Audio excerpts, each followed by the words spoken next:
So మనము వాస్తు గురించి చాలా మంది కూడా భయపడుతుంటాం. వాస్తవానికి జాతకంలో ఉన్న గ్రహాలు మనకు శుభగ్రహాలు పాపగ్రహాలు మనకు సప్రమాణ జ్యోతిషారం అనుసరించి చాలా బ్రహ్మాండంగా గురుగారు చెప్పడం జరిగింది. పాపగ్రహ దిశలు ఖచ్చితంగా ఇబ్బందికరంగా ఉంటాయి, శుభగ్రహ దిశలన్నీ కూడా మనకు యోగిస్తాయని చెప్పి చెప్పుకోవడం జరిగింది. సో ఇక్కడ చూసుకుంటే వాస్తు చూసుకునే ముందు మనం జాతకం చూసుకోవాలి. మనము ఇక్కడికి వాస్తు విజిట్కి వచ్చినాము, వీళ్ళ జాతకం కూడా మనం చూడడం జరిగింది. జాతకంలో యాస్టిస్ ఏ విధంగా ఉందో, ఏ గ్రహాలు ఇబ్బంది ఉన్నాయో అదేవిధంగా ఇక ఇంటి పేరు మీద కూడా ఆ యొక్క దిశలలో ఇబ్బంది ఉంది. అదేవిధంగా మనం లేటెస్ట్ టెక్నాలజీ డిజిటల్ ఆర్ఎస్ స్కానర్స్తో కూడా మనం చేయడం జరిగింది. అందులో కూడా పర్ఫెక్ట్ రిజల్ట్ అనేది మనం చూడబోతున్నాం. సో ఈ విధంగా మనము వాస్తు యొక్క విజిట్ చేయకుండానే మనిషి యొక్క వ్యవస్థతోని వాస్తు లోపాలు ఏంటి అనేది జాతకంలోనే చూడొచ్చు. వాళ్ళ యొక్క లైవ్లో వచ్చినా కూడా వాళ్ళ యొక్క డిజిటల్ స్కానర్తోని ఆర్ఎస్ స్కానర్తోని వాళ్ళ యొక్క వ్యవస్థతోని మనము పూర్తిగా వాస్తు అనేది మనం కనుగొనవచ్చు. సో ఇదే మనం కనుగొన్నది మళ్ళీ వాళ్ళ ఇంటి వాతావరణంలో కూడా ఉంటుంది, యాక్యురేట్గా రిజల్ట్స్ వస్తున్నాయి. సో ఈ విధంగా మనం ఈ యొక్క వాస్తు విజిట్కి రావడం జరిగింది. ఇక్కడ వాస్తు చూడే ముందు మనము డిజిటల్ ఆర్ఆర్ స్కానర్స్ తోని మనం డైరెక్ట్ ఇందులోనే వాస్తు చూడొచ్చు. అంటే మనం ఇల్లు మొత్తం పరిశీలించక ముందే దీంట్లో మనకు పూర్తిగా 100% రిజల్ట్ ఇస్తుంది. సో ఇందులో వచ్చిన రిజల్ట్ మనము ఇక్కడ లైవ్ లో మనం ఇల్లు మీద టెస్ట్ చేస్తే ఏ విధంగా ఉంటుందో మనకు కరెక్ట్ వస్తుందో లేదో చూద్దాం. సో ఈ మిషన్ లో చూసి మనము వాస్తు అనేది చెక్ చేద్దాం. సో మనం మొదటగా చూద్దాం బ్రహ్మస్థానం ఎలా ఉంది ఇంటికి అనేది మనిషి ద్వారానే చూసే ప్రయత్నం చేద్దాం. సో బ్రహ్మస్థానం చూసుకుంటే కనుక బ్రహ్మస్థానం సో కొంచెం ఇబ్బంది ఉందని చెప్పలేదా, చూస్తే మనకి ఇక్కడ మధ్యలో గోడ వచ్చింది కదా, కొంచెం ఆ ఇబ్బంది ఉంటుంది. 33% ఉంది ఇక్కడ, అంటే 70% ఇక్కడ పాజిటివిటీ లేదు బ్రహ్మస్థానంలో. సో అలాగే నార్త్ దిక్కు కూడా ఎలా ఉందో ఈ మిషన్ ద్వారా చూద్దాం. నార్త్ 0 వేసాను. సో ఇందులో మనకు 100% వస్తే క్లారిటీగా బాగున్నట్టు. సో నార్త్ దిక్కు చూసుకుంటే కనుక ఓవరాల్గా సో తనకి బుధగ్రహం బాగానే ఉందని చెప్పుకోవచ్చు. నార్త్ బాగుంటే బుధుడు వచ్చేసి 80, నార్త్ 100% బాగుంది. సో నార్త్ దిక్కు అనేది పర్ఫెక్ట్గా ఉంది. North east. సో ఇక్కడ మనము ఉత్తర ఈశాన్యం ఏ విధంగా ఉందో చూద్దాం. North east. సో చూసుకుంటే కనుక 57% వచ్చింది. అంటే కొంత ఇబ్బంది ఉన్నది కానీ పర్లేదు, 57% అయితే వచ్చింది. North east. So north east అంటే మనకు ఈశాన్య స్థానం బాగుందో లేదో చూద్దాం. నార్త్ ఈస్ట్ ఈశాన్య స్థానం చూడండి. ఇక్కడ నార్త్ ఈస్ట్ ఈశాన్య స్థానం పూర్తిగా ఇక్కడ ఇబ్బందికరంగా ఉంది. ఇల్లు పరంగా కూడా చూద్దాం ఒకసారి. నార్త్ ఈస్ట్ వచ్చేసి 20% వచ్చింది, అంటే 80% మైనస్లో ఉంది. 21% మాత్రమే యాక్టివేషన్లో ఉంది. సో ఈశాన్య స్థానం అంటే గురుడు ఈ యొక్క లగ్న జాతకులకు ఇబ్బందికరంగా ఉందని చెప్పవచ్చు మనము. సో నార్త్ ఈస్ట్ వచ్చేసి అంటే తూర్పు ఈశాన్యం అంటారు. తూర్పు ఈశాన్యం స్థానం ఏ విధంగా ఉంది? తూర్పు ఈశాన్య స్థానం. సో ఈశాన్యం ప్రాబ్లం ఇక్కడ దాకా ఉందన్నట్టు. తూర్పు ఈశాన్యం 19%. సో అదేవిధంగా ఈస్ట్ స్థానం, తూర్పు స్థానం ఏ విధంగా ఉందో చూద్దాం. ఈస్ట్. సో తూర్పు స్థానం కూడా ఇక్కడ కొద్దిగా ఇబ్బందికరంగా ఉంది. 20%. ఇది కూడా ఎక్కువగా బ్యాలెన్సింగ్ లేదు. దీనివల్ల సోషల్ కనెక్షన్ దెబ్బతింటుంది, అంటే సమాజంతో ఇబ్బందులు అనేది, సమాజంలో కలవకపోవడం లాంటి ఇబ్బందులు ఉంటాయి. సో ఇది తూర్పు అనేది ఇబ్బందికరంగా ఉంది. సో సౌత్ ఈస్ట్ అంటే తూర్పు ఆగ్నేయం. ఇది కూడా ఏ విధంగా ఉందో చూద్దాం. తూర్పు ఆగ్నేయం అంటే ఈ తూర్పు సైడ్ మొత్తం ఆ ఎఫెక్ట్ అనేది పడుతుంది ఇక్కడ. సో 13%, 70% వరకు ఇక్కడ కనెక్షన్ ఉంది. తూర్పు ఆగ్నేయం. సో ఆగ్నేయం చూద్దాం. South east. ఆగ్నేయ స్థానం అనేది ఏ విధంగా ఉంది? ఆగ్నేయ స్థానం సౌత్ ఈస్ట్. సో మనకి ఈశాన్యం ప్రాబ్లం ఉన్నప్పుడు కొంత ఎఫెక్ట్ ఆగ్నేయం మీద కూడా పడుతుంది. ఇక్కడ చూసుకుంటే కనుక ఆగ్నేయం వచ్చేసి 32% ఉంది. సో ఆగ్నేయ ప్రభావం వల్ల శుక్రుడు బాగాలేదు, కొంచెం శుక్రుడు వీక్నెస్ ఉన్నదని చెప్పవచ్చు. దీనివల్ల శుభకార్యాలు లేట్ అవ్వడం జరుగుతుంది. అలాగే సౌత్ ఈస్ట్ అంటే మనకు దక్షిణ స్థానంలో ఉన్న ఆగ్నేయం, దక్షిణ ఆగ్నేయం అని చెప్పి అంటున్నాం. సో దక్షిణ ఆగ్నేయం ఏ విధంగా ఉందో చూద్దాం. సో ఇది కూడా చూసుకుంటే మనకు 25% వరకు ఉంది. ఇది కూడా కొద్దిగా ఇంట్లో బ్యాలెన్సింగ్ అనేది లేదు. సో దీన్ని బ్యాలెన్స్ చేయాలి మనం ఇప్పుడు. సో 24%. సో దక్షిణ స్థానం ఎలా ఉంది, యమధర్మరాజు స్థానం ఇది. సో ఇది ఎలా ఉందో చూద్దాం. 24% వచ్చింది సౌత్. సో సౌత్ కూడా ఇక్కడ కొంచెం ఎఫెక్ట్ అనేది ఉంది. చూద్దాం అది కూడా ఎట్లా ఉందో. South west. సో దక్షిణ నైరుతి ఏ విధంగా ఉంది? దక్షిణ నైరుతి. సో దక్షిణ నైరుతిలో కొంచెం బ్యాలెన్సింగ్గా ఉంది ఇల్లు వాస్తు. సో ఇక్కడ 100% వచ్చింది. దక్షిణ నైరుతి అనేది 100% ఉంది. అదేవిధంగా నైరుతి సౌత్ వెస్ట్ ఏ విధంగా ఉందో చూద్దాం. సౌత్ వెస్ట్ ఏ విధంగా ఉంది? ఇది నైరుతి స్థానం. ఇది నైరుతి బాగానే ఉంది. అంటే రాహు మీ జీవితంలో మంచి యోగకరంగా ఉన్నాడు. రాహు స్థానం ఇది. ఓకే. వెస్ట్ సౌత్ వెస్ట్ అంటే వెస్ట్ సైడ్ పడమర అంటే పడమర నైరుతి అని చెప్పి చెప్పుకోవచ్చు. సో పడమర నైరుతిలో ఏ విధంగా ఉంది? పడమర నైరుతి అంటే ఒక రకంగా వీళ్ళు మంచి బ్యాలెన్సింగ్ చేశారు వెనక సైడ్. సో ఇది 100% ఉంది. ఓకే. సో ఇది వెస్ట్ స్థానం, పడమర స్థానం. మనకు పడమర వచ్చేసి మనకు సేవింగ్స్కి మేజర్ స్థానం కాబట్టి ఇది కూడా ఏ విధంగా ఉందో చూద్దాం. దీనికి శని అధిపతి, ఇక్కడ శని ఉంటాడు. సో శని బలం కూడా జాతకులకు బాగానే ఉంది కాబట్టి వెస్ట్ స్థానం అనేది బాగానే ఉంది. సో వెస్ట్ నార్త్ వెస్ట్ అంటే పడమర వాయవ్యం ఏ విధంగా ఉందో చూద్దాం. West north west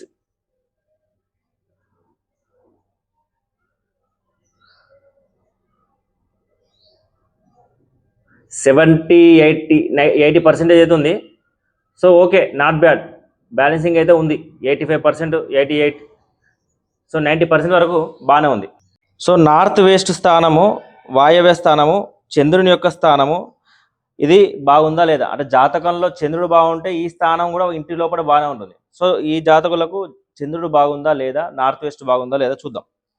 so north west very nice. So చూసుకుంటే కనుక ఇక్కడ 100% వచ్చింది. సో ఈ యొక్క వాయువ్యం బాగుంటే తల్లి కొడుకులకు కానీ తల్లి బిడ్డలకు కానీ మంచి సఖ్యత ఉంటుంది.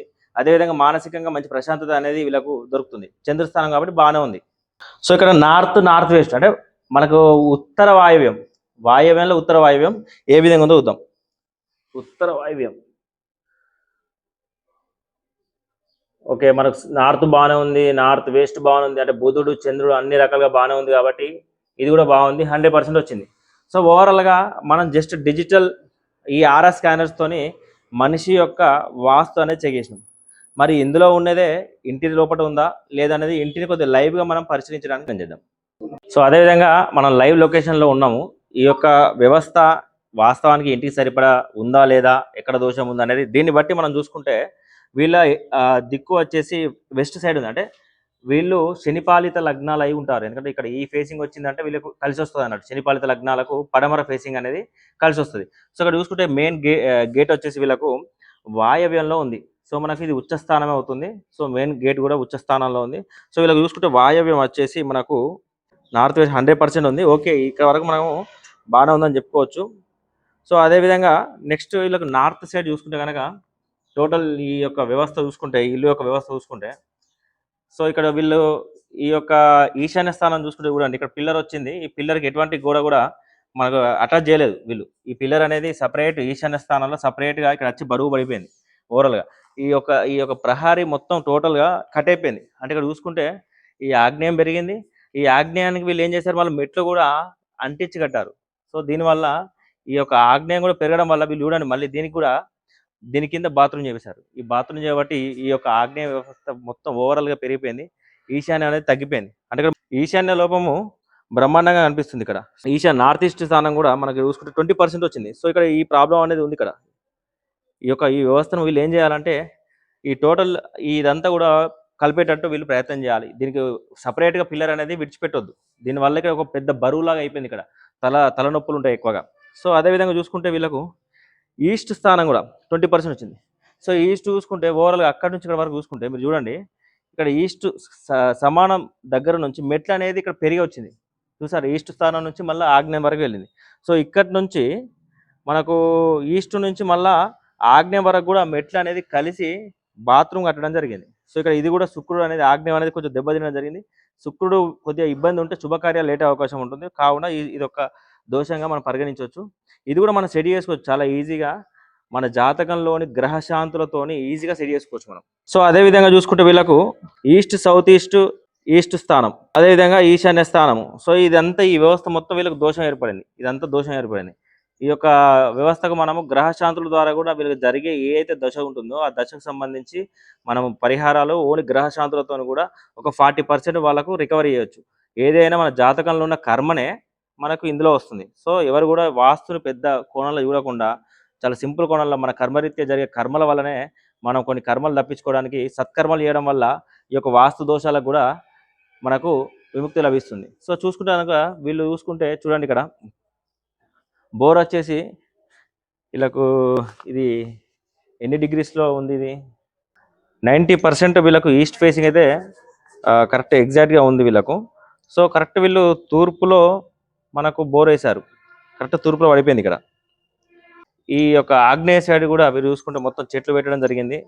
ఇదంతా కూడా మనకి ఇక్కడ వాటర్ స్థానం కాబట్టి మన వాటర్ ఇక్కడ అగ్ని స్థానం కాబట్టి వాటర్ అనేది ఎక్కువ పోస్తుంటాం కాబట్టి ఇది వచ్చిన దోషం అనేది ఉంటుంది. ఇక్కడ సెప్టిక్ ట్యాంక్ ఏంటి ఉంది చూసారు కదా, మెయిన్ సెప్టిక్ ట్యాంక్ అనేది ఆగ్నేయలో ఇవ్వడం జరిగింది. ఆగ్నేయం అనేది పవిత్రమైన అగ్నిస్థానం. అలాంటప్పుడు అక్కడ ఆ సెప్టిక్ ట్యాంక్ కట్టడం వల్ల మనము అగ్ని మీద ఒక సెప్టిక్ ట్యాంక్ ఉండడం వల్ల కొద్దిగా ఇబ్బందికరమైన పరిస్థితి ఉంటుంది. సో ఆ విధంగా కూడా సెప్టిక్ ట్యాంక్ అనేది ఆగ్నేయంలో మాత్రం ఉండకూడదు. అది ఎప్పుడు కూడా మనకు వాయవ్యంలో రావాలి.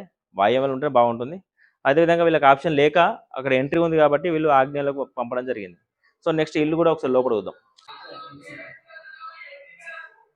సో ఇక్కడ చూస్తే కనుక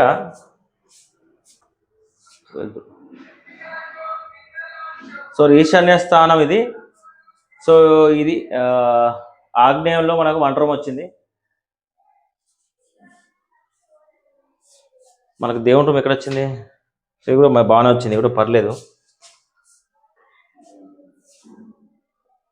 అది దేవుని రూమ్లోకి గాలి రావద్దు, దానికి ఒక గ్లాస్ కొట్టేసి. ఓకేనా, వెంటిలేషన్ ఉంది కానీ గాలి అనేది వస్తుంది ఇక్కడ.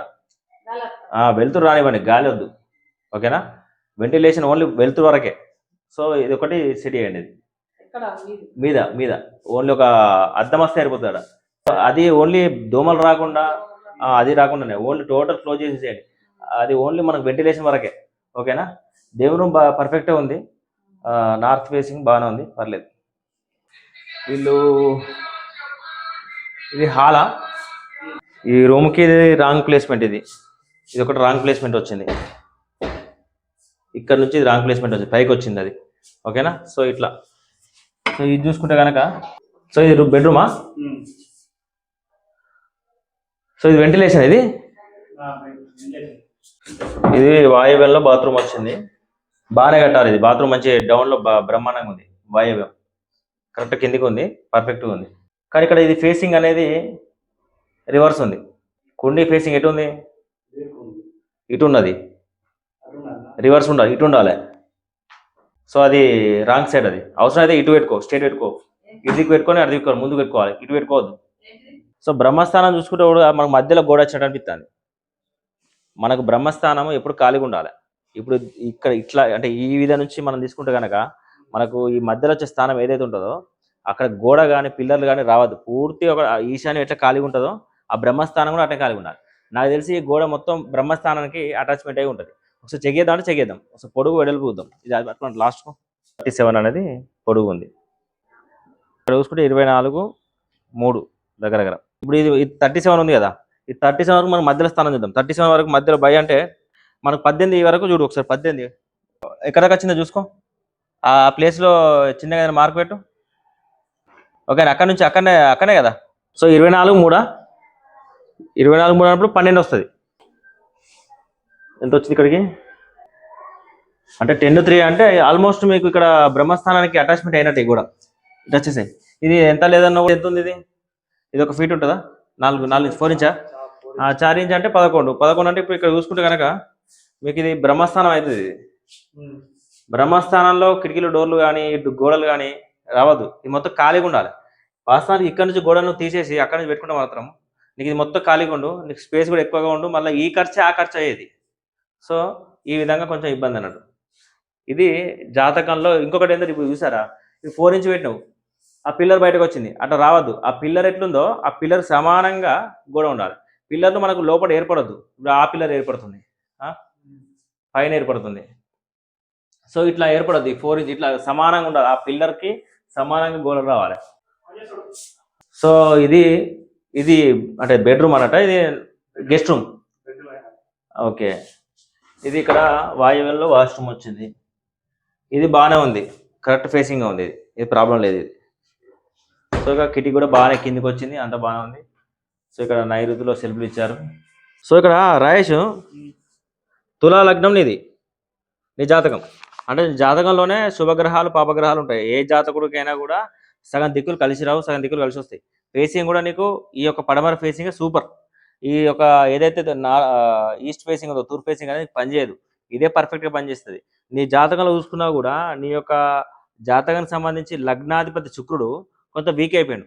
అక్కడ అగ్ని కొంచెం ఇబ్బంది ఉంది కదా. నీ యొక్క లగ్నాధిపతి శుక్రుడు నీ జాతకంలో వీక్ ఉన్నాడు కాబట్టి శుక్రుడు వల్ల ఎఫెక్ట్ అనేది జరిగింది. లేకపోతే శుక్రుడికి బాగానే ఉంటుంది. అదేవిధంగా నీ జాతకంలో చూసుకుంటే ఇక్కడ రవి వచ్చేసి నీకు నీ జాతకానికి లాభాధిపతి ఎదుడు. సో ఆయన కూడా పాపే కాబట్టి ఈ యొక్క ఎఫెక్ట్ కూడా నీ జాతకంలో ఉంది కాబట్టి ఇంటి వరకు వచ్చింది. ఏ జాతకులకైనా ఖచ్చితంగా ఇలాంటి ప్రాబ్లమ్స్ ఉంటాయి. సో ఇవి మనం ఏం చేయాలంటే మన మీద కర్మ అనేది ఎక్కువ పోకుండా చిన్న చిన్న పరిహారాలతో శాంతులతో వీటి యొక్క ఎఫెక్ట్ పడకుండా చేసుకోవచ్చు. అంతేగాని ఇది కూలగొట్టి అది కట్టుకొని డబ్బులు అనవసరంగా లాస్ చేసుకోవడం అనేది నీ జాతకంలో కర్మ ఉన్నప్పుడు నువ్వు కూలగొట్టుకున్నా చేసుకున్నా అనేది అది పోదు. సో దాన్ని మనకు ఎక్కువ ఎఫెక్ట్ పడకుండా తగ్గించుకోవాలి. సో ఇక్కడ చూసుకుంటే నువ్వు అదేవిధంగా ఈస్ట్ అక్కడ ప్రాబ్లం ఉంది. తర్వాత నార్త్ ఈస్ట్ గురువు, అది గురుస్థానం కేతుస్థానం. నీ జాతకంలో తుల లగ్నానికి గురువు వచ్చేసి 3వ అధిపతి, షష్టాధిపతి. సో ఈశాన్య స్థానం కూడా ఆయననే. సో అది కూడా నీకు ఇబ్బందికరంగా ఉంది. అదే రకంగా చూసుకుంటే సౌత్ ఈస్ట్ అనేది నీకు ఇక్కడ ఆగ్నేయం 35% ఉంది, అది 25%, సౌత్ వచ్చేసి 24%. అంటే నీకు కుజుడు కూడా ఇబ్బంది ఉన్నది. అంటే ఇక్కడ శుక్రుడు కుజుడు కొద్దిగా ఇబ్బందికరంగా ఉన్నారు కాబట్టి కొంచెం శుభకార్యాలు లేట్ అవుతాయి. బట్ ఓవరాల్గా 0% అయితే లేదు, కొంత బలమైతే ఉంది. కాబట్టి గ్రహాల పరంగా కొద్దిగా మనం రెమెడీస్ చేసుకొని చిన్నపాటి ఇప్పుడు ఈ వ్యవస్థ ఉంది కదా, నార్త్ వరకు బాగానే ఉంది. నువ్వేం చేస్తావంటే ఒక చిన్న రెమెడీ నీకు ఈ యొక్క ప్లేస్ నుంచి ఈ యొక్క ప్లేస్ వరకు, లేకపోతే ఇప్పుడు బాత్రూమ్ కలిసింది కదా, ఈ బాత్రూమ్ ఇక్కడి నుంచి ఇట్లా ఒకటి తీసేసుకొని దీనికి ఒక టోటల్ ఒక స్టీల్తోని రైలింగ్ ఉంటుంది చిన్న 3 ఫీట్స్తో. ఈ యొక్క వ్యవస్థ మొత్తం కలిపేసి దీనికి ఉన్న ఆ బాత్రూమ్ నుంచి కలిపేసి కుదిరితే ఒకటి ఇట్లా పైకి ఏమన్నా చిన్న స్టీల్తో ఏమన్నా అటాచ్మెంట్ చేస్తే, లేకపోయినా పర్లేదు ఇట్లా ఈ విధంగా దీన్ని అటాచ్మెంట్ చేసి దీన్ని కలిపేసి ప్రయత్నం చేయి. ఎందుకంటే పెరిగిపోయింది కదా ఆ ప్లేస్, నువ్వు అటాచ్మెంట్ చేసినావు, ఆగ్నేయం పెరిగిపోయింది అక్కడ. సో ఈశాన్యం తగ్గిపోయింది. మళ్ళీ ఈశాన్యంలో పెద్ద బరువు ఇది పిల్లర్, దీని ఎప్పుడు ఖాళీగా ఉండద్దు. వాస్తవానికి ఎవరైనా ఏం చెప్తారంటే నీకు గోడ పెట్టుకోవాలి, దీని మనం మినిమం 3 ఫీట్ గోడ పెట్టుకోవాలని చెప్తారు. కానీ స్టీల్తో పెడితే ఏంటంటే నువ్వు ఉన్నట్టే ఉంటుంది, నీకు ఏర్పడదు, గోడ లెక్క ఉండదు, ఫ్రీగా ఉంటుంది. లేదంటే నీకు ఆప్షన్ ఉందంటే నువ్వు దీన్ని మొత్తం అటాచ్ చేసుకొని దీన్ని సపరేట్ చేసేసుకొని ఇక ముందర స్టీల్ పెట్టేసుకున్నావు అనుకో ఇంకా బాగుంటుంది. ఇది గోడలు కలిపేసేసి ఇది మొత్తం ఇక్కడ ఒక డోర్ పెట్టేసుకొని అక్కడ డోర్ పెట్టేసుకొని ఈ మొత్తం ముందట అక్కడ నుంచి ఇక్కడ వరకు స్టీల్తోని మన రైలింగ్ లాగా ఇట్లా 3 ఫీట్స్ దాకా పెట్టుకునే సరిపోతుంది. నీకు ఒక వరండా లాగా ఉండిపోతుంది. ఈ విధంగా చేసుకుంటే నీకు బాగుంటుంది. ఓకేనా? సో ఈ విధంగా లేదు నువ్వు గ్రహాలకు నీ యొక్క దశ ఏం నడుస్తుందో దానికి సంబంధించి గ్రహాలు శాంతి చేసుకున్నావు అనుకో ఈ ఎఫెక్ట్ అనేది తగ్గుతుంది. మ్యాప్లో అట్లున్న పోషణ నీ కర్మరీత్యా జరిగింది అంతే. ఇక్కడ నీకు చెప్పిన వాళ్ళు పంతులు ఎవరు తప్పు కాదు, నీ కర్మతోనే ఇలాంటివి జరుగుతాయి అంతే. నీ జన్మతహా వచ్చింది అది, అంత మించి దాన్ని నువ్వు ఒకరి మీద మనం మేస్త్రి మీదనో ఏదో అనుకున్నావు, అది వేస్ట్ ఆఫ్ టైం. అది నువ్వు ఉన్నదాన్ని సెట్ చేసుకో అంతే సింపుల్గా. సో ఇక్కడ పరిసరాల వాస్తు కూడా మనకు ఇంటి మీద ప్రభావం చూపిస్తుంది. ఇక్కడ ఈ ఇల్లు వచ్చేసి మనకు ఇది మన పడమర ఫేసింగ్, మనకు వెస్ట్ ఫేసింగ్ ఇది. సో ఈ వెస్ట్ ఫేసింగ్ చూసుకుంటే కనుక రోడ్డును మనకు ఈ ఇల్లు కంటే టోటల్ ఇదంతా అంటే కిందికి ఉంది, ఈ ఇల్లు కంటే కిందికి ఉంది. అంటే పైకి కాబట్టి ప్లేస్ అనేది ఎప్పుడు కూడా బిల్డింగ్స్ రావడం పైకి ఉండడం మంచిది. ఇది కిందికి ఉండేసరికి ఇటు చూసుకుంటాం కదా, నైరుతి అండ్ సౌత్ డైరెక్షన్ దక్షిణం కూడా ఇల్లులు అన్నీ కూడా కిందికి ఉన్నాయి, ఈ ఇంటి కంటే కిందికి ఉన్నాయి. అదేవిధంగా మనం చూసుకుంటే ఆగ్నేయ ప్లేస్ వచ్చేసి మొత్తానికి 0 ఉంది, ఇక్కడ ఏ ఇల్లు కూడా లేదు. మళ్ళీ ఈ విషయం ముందుకు చూసుకుంటే కనుక ఇంటి ముందట ఈ యొక్క ఆగ్నేయం ఈశాన్యం ఇక్కడ చూసుకుంటే నార్త్. సో ఇదంతా ఈ బిల్డింగ్ అంటే పైకి ఉండడం వల్ల ఈ పరిసరాల వాస్తు కూడా వీళ్ళ మీద ఎఫెక్ట్ చూపిస్తుంది. మనకి ఎప్పుడైనా కూడా పడమర కానీ సౌత్ కానీ ఇవన్నీ కూడా బిల్డింగ్స్ హైట్ ఉండాలి. ఈశాన్యము తూర్పు నార్త్ అనేది మనకు ఆ బిల్డింగ్ మన బిల్డింగ్ కంటే చాలా చిన్నగా ఉండాలి, కిందికి ఉంటే అప్పుడు పరిసరాల వాస్తు కూడా అనుకూలంగా ఉంటుంది. సో ఈ విధంగా పరిసరాల వాస్తు కూడా కొంత ఎఫెక్ట్ అనేది మన మీద, మన యొక్క ఇంటి మీద ఉంటుంది. సో చూసారు కదా, మన ఏ వాస్తు చూసినా కూడా మన జాతకంలో ఉన్న కర్మ ఇచ్చే గ్రహాలు ఏదైతే ఉన్నాయో ఆ గ్రహాలకు సంబంధించి ప్రాబ్లమ్స్ మనకు ఉంటాయి. సో పాపగ్రహాలకు మనము ఉన్నంతలో మనము ఆ దశ నడిచినప్పుడు కనుక చూసుకుంటే ఆ దశ టైంలో ఆ దిశ ఎఫెక్ట్ పడకుండా గ్రహ శాంతులు చేసుకున్నా కూడా వాస్తు యొక్క లోపాలు మనం తగ్గే అవకాశం ఉంటాయి. అదే వాస్తు లోపాలు కూడా మనము ఈవెన్ మన కలర్స్ కానీ, చిన్నపాటి మెటల్స్ మనకు కాపర్ కానీ, అల్యూమినియం కానీ, అదే స్టీల్ కానీ, వీటి వ్యవస్థను కూడా మనం బ్యాలెన్సింగ్ చేసుకోవచ్చు. ఏ దిశ మనకు పర్ఫెక్ట్ లేకున్నా, ఏ యొక్క ప్రాబ్లం ఉన్నా కూలగొట్టడం అనేది పద్ధతి కాదు. కూలగొట్టి కట్టడం అనేది మన కర్మను మార్చవు, మన జాతకంలో ఉన్న వ్యవస్థనే మనకు కంటిన్యూ అవుతుంది. కాబట్టి ఎవరు కూడా తన యొక్క వాస్తు గురించి ఆందోళన చెందాల్సిన అవసరం లేదు. వాళ్ళు కూలగొట్టి కొత్త కట్టాల్సిన అవసరం లేదు. ఉన్న దాంట్లోనే ఎఫెక్ట్ తగ్గడానికి సరైన మార్గాలు ఎఫెక్ట్ తగ్గడానికి సరైన మార్గాలు మీరు ఎంచుకొని ముందుకెళ్తే ఖచ్చితమైన రిజల్ట్స్ అనేది మీకు వస్తాయి. సో ఏ వాస్తు విజిట్ అయినా మీ యొక్క జాతకంలో ఉన్న కర్మనే మీకు లైఫ్లో ఉంటుంది. కాబట్టి దాన్ని మీరు ముందుగా తెలుసుకొని ఆ తర్వాతనే వాస్తు యొక్క కన్సల్టేషన్ తీసుకుంటే బాగుంటుంది. సో మీ జాతకం చూసుకున్నాకనే వాస్తు విజిట్కి వాస్తు నిపుణుని పిలవడం చేసుకోవడం మంచిది, ఉత్తమం.